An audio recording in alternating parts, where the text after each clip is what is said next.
गोपिका जीवनस्मरणं गोविंद गोविंद सद्गुरुनाथ महाराज की जय। श्री गरुड दंडकः। श्रीमान् वेंकटनाथार्यः कवितार्किककेसरी वेदान्ताचार्यवर्यो मे सन्निधत्तां सदा हृदि।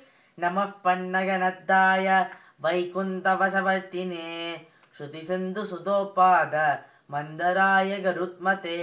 नमः पन्नगनत्ताय वैकुण्ठवशवर्तिने श्रुतिसिन्धुसुतोत्पाद मन्दराय गरुत्मते। गरुडमखिल वेद नीडाधिरूढं द्विषत्पीडनोत्कण्ठिताकुण्ड वैकुण्ठ पीडीकृत स्कन्दमीडे स्वनीटा कटिप्रीत रुद्र सुकीर्तिस्तना भोग काडोपकूड स्फुरत्कण्डकव्रात वेद व्यदावेपमान त्रिजुत्वादिपाकल्प विष्पार्यमानस् पडावाडिकारत्नरोचि षडाराजि नीराजितं कान्ति कल्लोलि नीराजितम्। गरुडमखिल वेद नीदादिरूढं द्विषत्पीडनोत्कण्ठिताकुण्ठ वैकुण्ठ पीडीकृतस्कन्दमीडे स्वनीरागतिप्रीत रुद्रा सुकीर्तिस्तना भोग काडोपकूड स्फुरत्कण्डकव्रात वेदव्यदा वेपमान द्विजह्वादिपाकल्प विस्पार्यमानस्पतावाटिकारत्नरोचिच्चदाराजि नीराजितं कान्तिकलोलि नीराजितम्।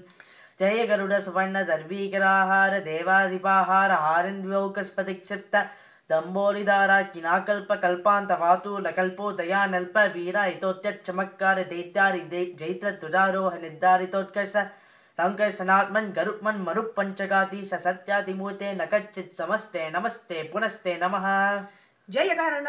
जय गरुड सुवर्ण दर्वीकराकार देवादिभागार हारिन्तिवौकस्पतिक्षिप्त दम्भोलिधारा किनाकल्पकल्पान्धवादूल कल्पोदयानल्प वीरायितोत्यच्च मत्कार दैत्यारि जैत्रध्वजारोग निर्धारितोत्कर्ष संकर्षणात्मन् गरुत्मन् मरुत्पञ्चकाधीश सत्यादिमूर्ते न कश्चित् समस्ते नमस्ते पुनस्ते नमः।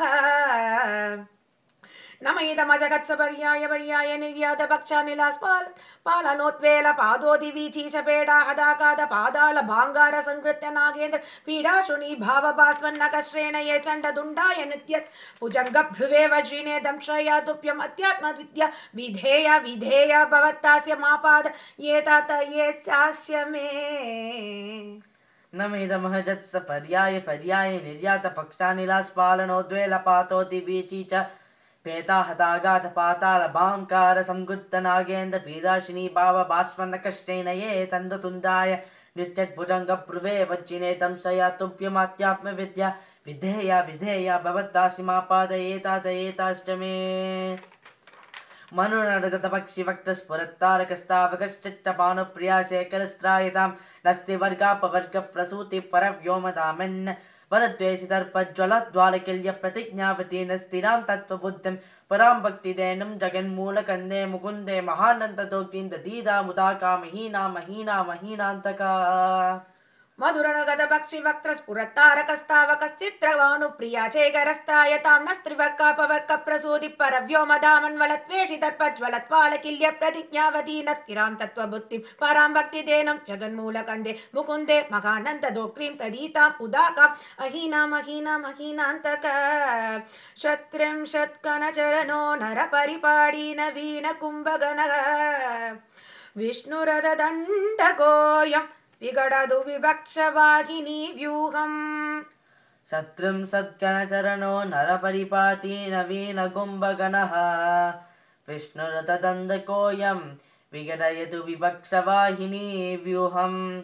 विचित्तसिद्धितः सोऽयं वेङ्कटेश विभश्चिता गरुदध्वजतोषाय गीतो गरुददन्तकः। विचित्तसिद्धितः सोऽयं वेङ्कटेश विभश्चिता गरुडध्वजदोषाय गीतो गरुडदण्डकः। इति श्रीगरुडदण्डकः सम्पूर्णः। कायेन वाचा मनसेन्द्रियैर्वा बुद्ध्यात्मना वा प्रकृते स्वभावात् करोमि यत् सकलं परस्मै नारायणायेति समर्पयामि। श्रीहरये नमः श्रीहरये नमः श्रीहरये नमः। गोपिका जीवनस्मरणं गोविंदा गोविंदा सद्गुरुनाथ महाराज की जय।